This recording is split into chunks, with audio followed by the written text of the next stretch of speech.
کر دے میرے ماضی کے ہر سانس کا کفارہ۔ الحمد للہ وکفا والسلام علی عبادہ الذین اصطفیٰ، اما بعد، اعوذ باللہ من الشیطان الرجیم، بسم اللہ الرحمن الرحیم۔ والذین هم علی صلواتهم یحافظون اولئک هم الوارثون الذین یرثون الفردوس هم فیہا خالدون۔ صدق اللہ العظیم۔ بزرگان محترم، عزیزان مکرم اور معزز دینی ماں اور بہنیں اور پیارے بچوں، السلام علیکم ورحمۃ اللہ وبرکاتہ۔ ہماری تعلیم چل رہی تھی سورہ مومنون کی آیت، جس میں اللہ تعالیٰ نے 7 صفات بیان کی ہے اور جنت الفردوس کا وعدہ فرمایا ہے۔ نماز کی بیان چل رہا تھا، چونکہ اس میں کافی وقت نکل گیا۔ اب ایک موضوع چھڑا ہے تو میں چاہتا ہوں کہ اس کو کچھ چیزیں بیان کرتا جاؤں۔ جیسا نماز کے بارے میں کل کہا کہ مسجدوں کو آباد کرنا چاہیے، اس طرح نماز کو ضائع کرنا یہ بھی بہت بڑا گناہ ہے۔ اللہ تعالیٰ نے قرآن کریم میں اللہ تعالیٰ نے ایک جگہ فرمایا ہے، فخلف من بعدہم خلف اضاعوا الصلاۃ واتبعوا الشہوات فسوف یلقون غیا۔ اللہ تعالیٰ کے سچے وفادار بندوں کے بعد ایسے ناخلف پیدا ہوئے، انہوں نے نماز کو ضائع کر دی اور نفسانی خواہشات کے پیچھے پڑ گئے۔ یہ لوگ عنقریب خسارے میں مبتلا ہوں گے۔ اس آیت کریمہ کے اندر اللہ تعالیٰ نے فرمایا ایسے ناخلف پیدا ہو گئے جنہوں نے نماز کو ضائع و برباد کر دی۔ جو نماز ضائع کر دے، نماز ضائع کرنے کا مطلب کیا ہے؟ محترم دوستو، اس کا مطلب مفسرین نے لکھا ہے، حضرت عمر بن عبد العزیز رحمۃ اللہ علیہ یہ آیت تلاوت کرنے کے بعد ارشاد فرماتے ہیں، نماز کا ضائع کرنے سے مراد سرے سے نماز کو چھوڑ دینا ہے۔ بالکل نماز پڑھتے ہیں جیسے میں نے بیان کیا، 8 کی کھاٹ کی اور 360 کی، تو یہ نماز کو ضائع کرنا ہے، یہ نماز کو ضائع کرنا مراد ہے۔ اور اس سے معلوم ہوتا ہے کہ کوئی نماز کو اپنے وقت پر ادا نہ کرے اور قصداً سستی اور کاہلی کی وجہ سے نماز قضا کر دے، بعد میں نماز پڑھ بھی لے، تو یہ بھی نماز کو ضائع کر دینا، اس کی عادت بنا لینا۔ میرے بھائیوں، ہم لوگ، ہماری بہنیں بعض معمولی عذر سے نماز ضائع کر دیتے ہیں۔ جہاں سر میں درد ہوا، نماز چھوڑ دی، سو گئی۔ چھوٹی چھوٹی باتوں کے اندر نماز کو ضائع کر دیتے ہیں۔ ہمیں اس کا اہتمام کرنا چاہیے۔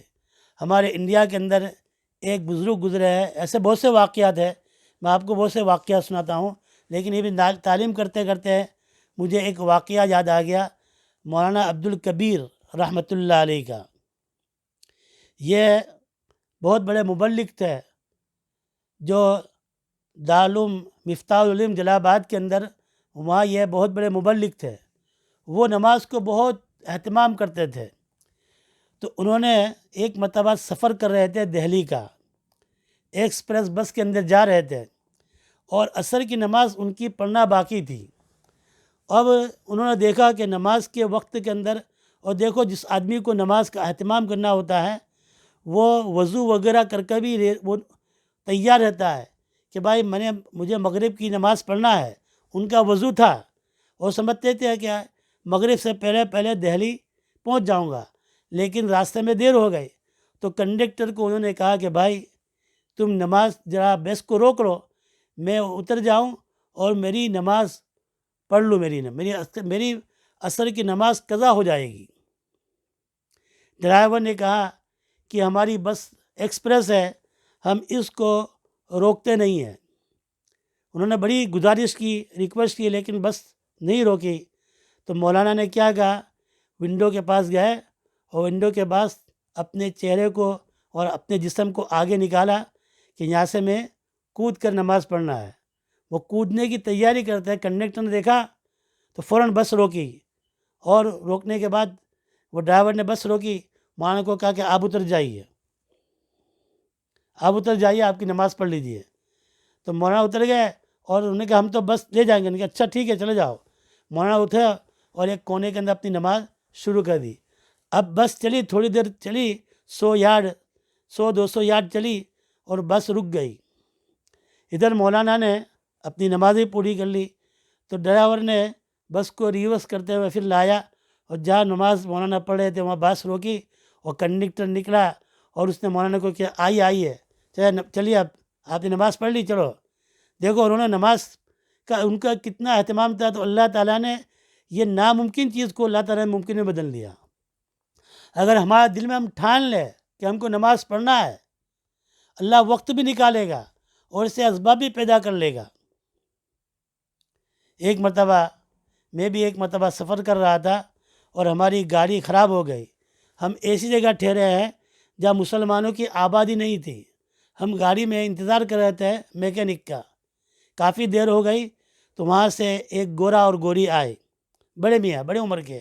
انہوں نے کہا کب سے آپ یہاں بیٹھے ہیں، آؤ میرے گھر میں آ جاؤ، آپ کچھ کھانا. ہم نے نہ کہا. پھر وہ 1 گھنٹے کے بعد پھر آئے. ہم نے اس سے کہا کہ ہم کو نماز پڑھنا ہے. تو انہوں نے کہا میرے گھر آ جاؤ.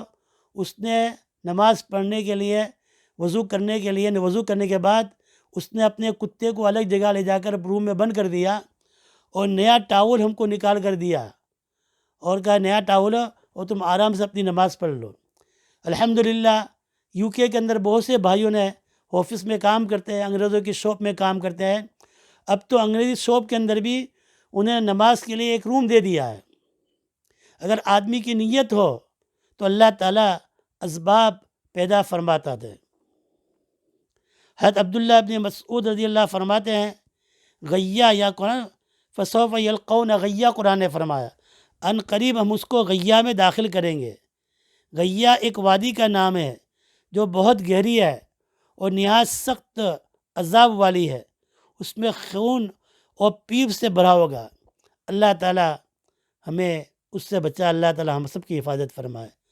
حضرت شیخ الاسلام حضرت مولانا شبیر احمد عثمانی رحمۃ اللہ علیہ اس آیت کریمہ کی تفسیر میں ارشاد فرماتے ہیں، اس سے اگلی آیت میں اگلے لوگوں کا حال بیان کیا ہے.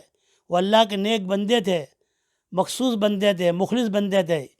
اس آیت میں پچھلے لوگوں کا حال بیان فرمایا کہ پچھلوں کا حال یہ ہے کہ دنیا کے مزوں اور خواہشات میں پڑ چکے. بعد میں آنے والے جو ناخلب پیدا ہوئے وہ دنیا کے مزے اور خواہشات میں پڑ کر اللہ کی عبادت سے غافل ہو گئے اور نماز جیسی اہم عبادات اسے ضائع کر دیا.